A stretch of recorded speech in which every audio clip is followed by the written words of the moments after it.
Hello mga mare, kanina nga pala ay nagkayayaan kami na pumunta ulit ng Lady Mercedes. Pag may gusto nga kaming kainin, dito kami lagi pumupunta kasi ito lang ang malapit sa amin. Kami talaga na tipong kapag no boring, ang gusto na lang ay kumain ng kumain. Wala nga ito sa plano kasi kanina nakatambay lang kami sa may tindahan at maya-maya nga naisipan na namin kumain dito.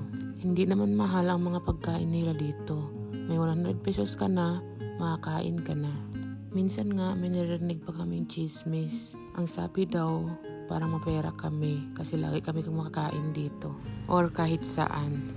Medyo nakakaloka lang kasi chowlong, lomi, or chicken dumpling soup na lang nga ang kinakain mo, na issue ka pa. Sa katunayan nga, itong kinakain namin ngayon ay nasa 300 pesos lang. Pero bakit ba ako nagpapaliwanag hindi naman nila to pera? So ayun lang mga mare. Hanggang dito na lang muna. Thank you for watching.